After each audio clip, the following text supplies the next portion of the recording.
Hello and welcome to the Liz Experiment YouTube channel. I'm your host Liz, better known as the Liz and the Liz Experiment, and this is the channel where I record field notes from my journey towards trying to architect my best life. This week, well, it's my first video of 2020, I should say that, so Happy New Year to one and all. I hope that everybody has a very safe and happy and healthy New Year, or 2020, not just New Year, you know what I'm saying. I'm recording to you today from Edgewood, New Mexico, and this is a town about 30 minutes east of Albuquerque in the East Mountains, or the Sandia Mountains. I actually don't know what mountains, but I think it's the Sandia Mountains. Tomato, tomato. But I'm here house sitting for some dear friends and enjoying some quiet time in the high desert, but also hopefully getting out and seeing friends and meeting new people in the area. Today, I'm going to talk about some of my lessons learned and the things that I've worked on the past, I guess, few weeks. I'm not going to cover everything, so don't worry. I guess it's not going to be that long. But a few of the things I'm going to be talking about are recognizing and trying to get out of survival mode, recognizing that I'm in and then trying to get out of survival mode, recognizing the need to direct my path more, and also realizing that change doesn't have to be some big dramatic switch. We can just be aware and tweak as we go. So with those in mind, let's get into it. Life's a foolish game. Do you ever feel the same? Well, maybe we could change. Turn the ship another way. So before we get started, I'm going to try something a little bit different today. This is in honor of my nephew Christian, who's very dear to my heart, and he's 7, and he's going to be starting his own YouTube channel soon. And he gave me feedback on this channel, and that feedback was he wants to see more of the places where I'm adventuring. That is word for word. So I'm going to try to stand up and grab the camera and just show you a little bit about where I am. I mentioned I was in Edgewood, New Mexico. It could get a little shaky. This may not work out, but let's give it a try, shall we? So here we go. So I'm standing up. So this is where I am. This is my dear friend's property in Albuquerque and, well, in Edgewood. You can see that it's snowing. I'll try to do more videos in the coming weeks in regards to just on location stuff. It's kind of hard because I'm not really sure what I'm doing with videos, so it takes a lot of time, but I know people are interested, so I'll try to do that. But now that you've seen the snow outside, let's get into it. So the first thing I talked about learning was that I realized I've been living in survival mode, and this came from my dear friend, so I don't pretend to come to this realization alone. But when I say that, what I mean is this whole journey, especially the journey of house sitting and pet sitting or traveling, is becoming a thing that is worrisome, meaning I stress about where am I going to live next, or how am I going to find a place to live, as opposed to being more directive and saying this is where I want to live, or this is where I want to go next. And I'll talk a little bit more about that, or a lot more about that in the what I'm working on section. But I think a lot of us go into this mode of like, I just have to get through the day. I just have to get through the week. I just have to get my job done. I have to make enough money to live. I have to make my partner and my kids happy, whatever it is. But I think that survival mode, well, I know that survival mode causes us to have tunnel vision, and therefore we can't grow and expand ourselves. So that's something I learned this week that I want to change and work on. The second thing I talked about was owning my adulthood, and this is very related. I talked about, when I'm in survival mode, I'm not directing my path. I'm not being intentional. And what I've been thinking about a lot, again, based off talks with my dear friend, is really, what does it mean to be adult Liz? I mean, have you thought about that for yourself? I'd be interested. I haven't actually thought about it in that way.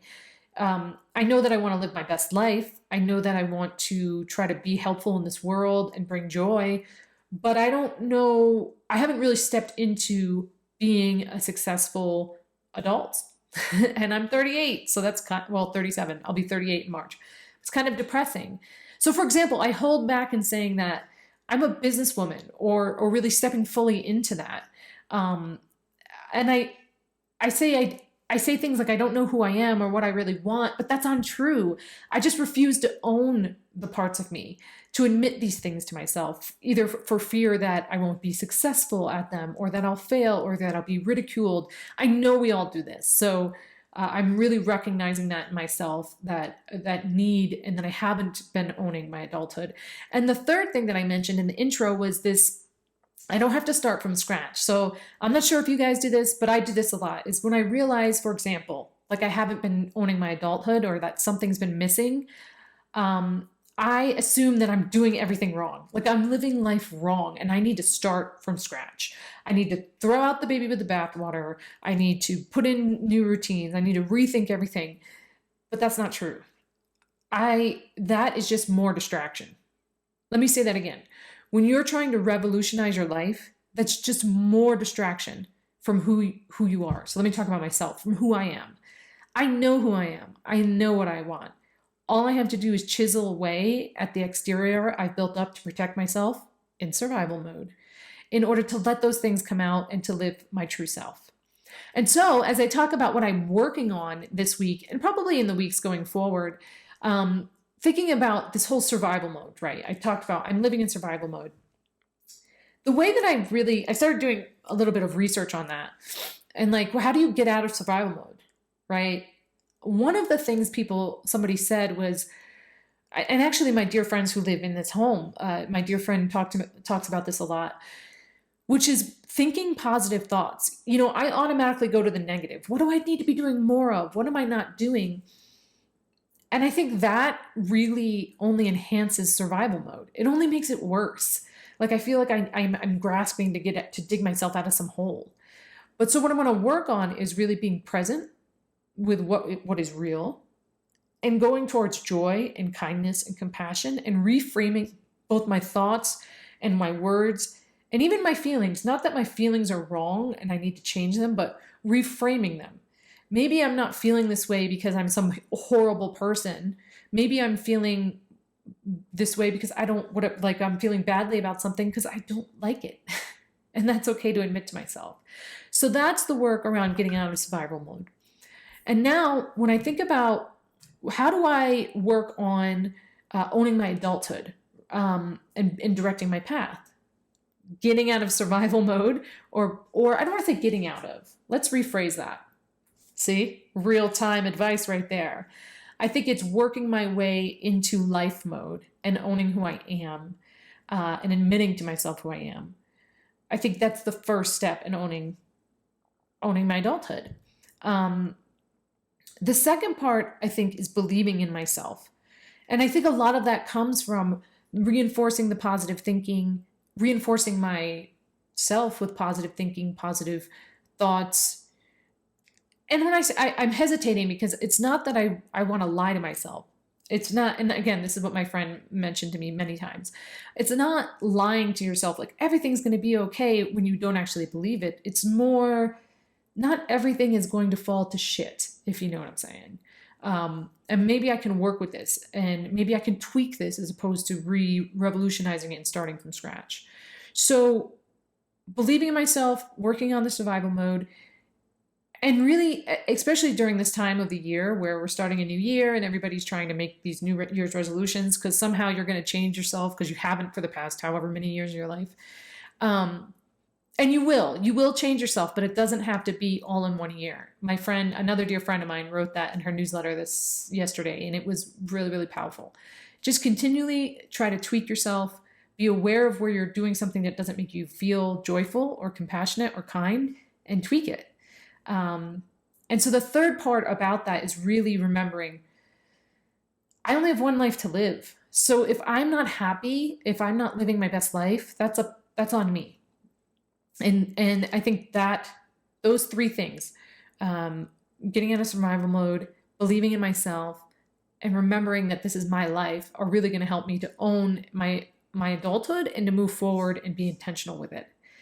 And then lastly, knowing that I don't have to start from scratch. And I guess that's kind of a theme or a thread that's been through all of this, where it's like, Liz, you don't have to throw away everything, create these huge goals list, try to plan out your day so that you make sure you meet your goals and have a yearly goal and break that down into quarterly goals and monthly goals and weekly. Those things can be good. But it also can be, and what I want to get better at, what I'm going to be working on is, as I said, noticing, you know what, that's not quite me. Or, you know what, that's me in survival mode, and I don't want to be in survival mode. Or this is a negative thought. Like, why am I thinking it this way? Is there another way to think or about and consider this? And I think I follow this. I'll provide a link in the description down below. But this gentleman, his name is Bobby Klein. He reads the I Ching every week. And one of the things he said this week was small movements create large results. And I think we forget that. We think that the plan needs to be this grand scheme in order for us to have these grand results. When in reality, I was about to get real like aspirational, but when in reality, it's just mano a mano, day by day, moment by moment, live your best life, and the results will come. So that's it for my first video of 2020. I want to, next time I will still be here in Edgewood. I'm here for about a month, so that's exciting. I want to also thank Hans Adam featuring Snowflake for the music I use in the intro and outro. If you like this video, please give it a thumbs up. If you have anything to add to what I'm saying, please let me know. If you have any comments, let me know, just like good old Christian did. And don't forget to subscribe if you want to get these videos in your YouTube alert thingy every week. So until next week, thank you so much for watching. Thank you.